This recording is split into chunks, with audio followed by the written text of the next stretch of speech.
Hello, you're in time for New Vision TV News. I am Ruth Naseje. As land conflict tensions grip parts of the country and controversy ranges over Uganda's drive to issue lease titles under the Chapa Mugalu campaign, Katikkiro Charles Peter Mayiga has warned against politically tinkering with the law, as this will neither solve land conflicts nor enhance infrastructure development. New Vision TV brings you a summary of Mayiga's strong 6-point statement, which he concludes by praising the Maya land system as one of the solutions to land ownership. The KATIKKIRO'S first culprit in the land mess and tensions is the police force, whose members, he says, lack the skills necessary for this job investigating land issues. Secondly, Mayiga blames the course of law, which can be very slow, in some cases last 5 years, others a decade, yet judges get transferred before concluding cases and the replacements take time to understand the files they inherit. Thirdly, the KATIKKIRO blames Uganda's rapid population growth, which is exerting enormous pressure on land that was previously abandoned. The fourth problem the KATIKKIRO identifies is poor land usage on land that is already overcrowded, saying a family now needs twice the acreage it would have required a generation ago to produce the amount of food due to poor crop husbandry. He calls for promotion of livestock rearing to provide organic manure for the crops. The fifth problem cited by the KATIKKIRO is confusion and inefficiency in land registries across the country, and calls on the ministry to streamline and speed up the processing and issuance of titles. Finally, the KATIKKIRO fingers the elephant in the room: political interference. This, he says, not only hinders the courts from delivering justice, but it also frustrates the development of infrastructures politically connected, inflate the cost of compensation after they connive to acquire titles in areas earmarked for projects. He notes that at the time of fastest infrastructure development in the 60s, the problem did not arise and projects used to be completed on time, unlike today when politically motivated corruption is rife.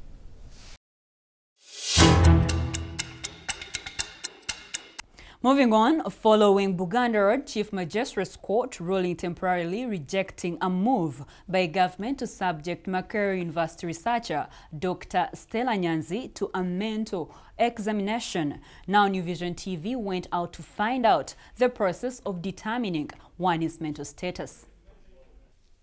It is believed that human beings are mentally unstable, but it is the degree that makes the difference. There are different types of mental illnesses. Notable among them includes diseases that mimic mental issues, fear that renders one unfunctional, behavioral change, hallucinations, and hearing of voices. According to Dr. David Besangwa, the Butabika Hospital Executive Director and Senior Consultant Psychiatrist, leading causes of mental illnesses in Uganda are common diseases like malaria and HIV/AIDS. One could be having mental symptoms because there's something in the blood that is causing that, maybe malaria or parasites, or it could be HIV/AIDS. So we investigate this patient like for any other general problem to ensure that nothing else is disturbing the person, and if it is there, then it can be fixed easily. Okay. Also, abuse of certain chemicals, genetic diseases, age, depression, and failing to cope with situations trigger mental disorder leading to illness. He, however, pointed out that depression as a cause of mental illness was on the rise. Oh yeah, depression itself is a mental problem, very common problem apparently. It's one of the commonest problems that we deal with in this hospital. And we know that in the future, the projection is that depression will be, by the year 2020, the most commonly diagnosed, the second most commonly diagnosed disorder in this world, second probably to heart disease. So that's to give you a picture of how common depression is. Julius Moron, also a senior consultant psychiatrist at Butabika Hospital, explains that under the law, there are 3 instances one is required to take a mental examination. Oftentimes, it's the courts of law that call for it. The High Court, the Magistrates Court, or the state can order for mental examination in case someone's behavior is deemed abnormal. A family member, employer, or close relative can also request the courts of law to have someone mentally examined, usually through the agency order, the police, or medical officers. As you know, to administer justice, even a person who is a suspect must be heard in a fair trial.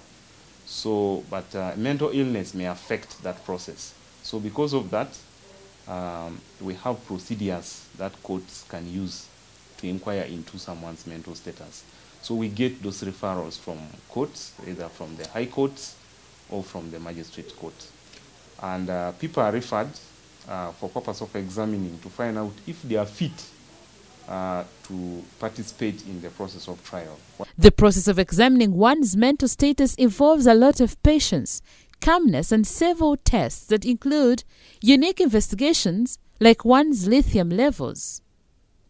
Lithium is a naturally occurring alkali metal which living organisms ingest from dietary sources and which is also present in trace amounts in the human body.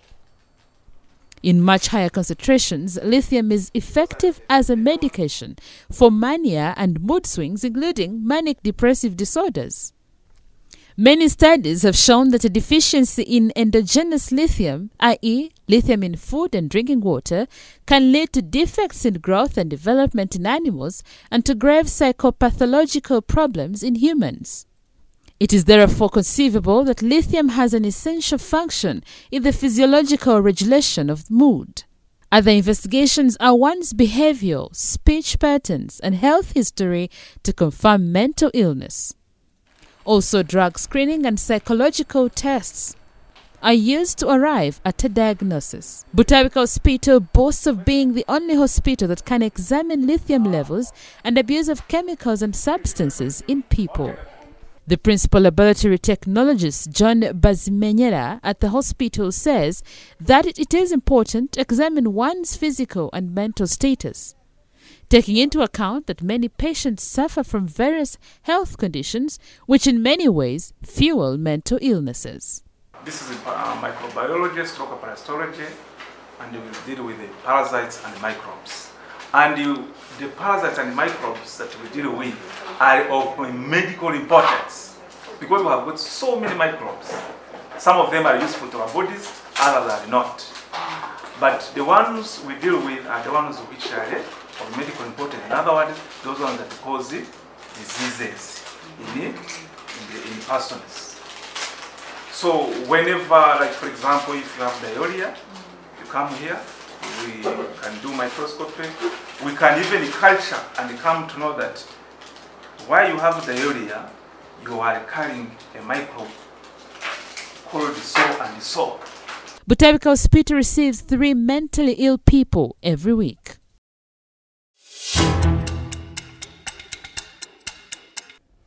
And in our daily Pearl of Africa series, we take a look at the African rock python. The African rock pythons are the 3rd biggest snakes in the whole wide world.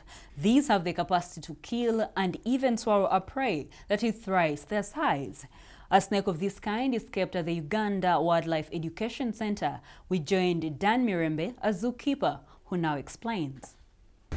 This snake coiling in the grass is known as the African rock python. These are identified from the pattern on their bodies, which are thick and covered with colored brooches and irregular stripes.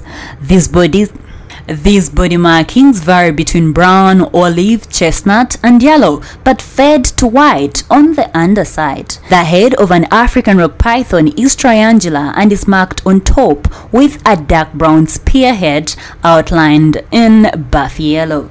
As the trend is at the Uganda Wildlife Education Center, all the animals kept here have names. So for this snake here, if you can come very close, you will see this one is like letter N, okay? This one is like letter N, and these are 3 eyes, and this one is N, and then the other one is what? So this one we can call it Nini. So we have Kamuli, we have Kui, So depending on the pattern that they have. UEG has just 6 snakes of this kind, but normally such creatures are not rescued from predators but appear suddenly. Such snakes are known to be the biggest in Africa, but the third in the world.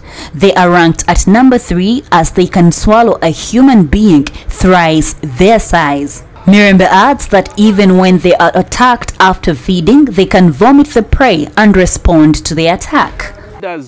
Where does it get the ability of swallowing a prey that is thrice bigger than its size? So one of the things which you have to know is that the skull of the snakes is not like the skull of other animals. The skull is jointed. So that one makes it to open at different angles. And then point number 2, the jaws here. The jaws, they can open very wide at an angle of 170 degrees wide. This makes me ask, what do they feed these animals with? A male python is differentiated from a female by physically looking at the size and the tail. A female African rock python is bigger than the male, and also the tail of the female is more pointed than that of the male. It's a little bit expensive to maintain these animals, but we being the only institution that is mandated to the rescue and the habitation of wildlife is that we have nothing to do. So we feed them on chicken, and the response is always depending on the appetite. So if one has good appetite, it can eat even all the 30 chicken. I can say snakes are friendly animals, but according to Mirembe, a snake gives you a warning before it attacks. This can explain why he can freely hold it on his shoulder and freely interact with me as he lightly holds its head. If you're interested in more Pearl of Africa stories, visit our website at www.newvision.co.ug. I am Ruth Naseje.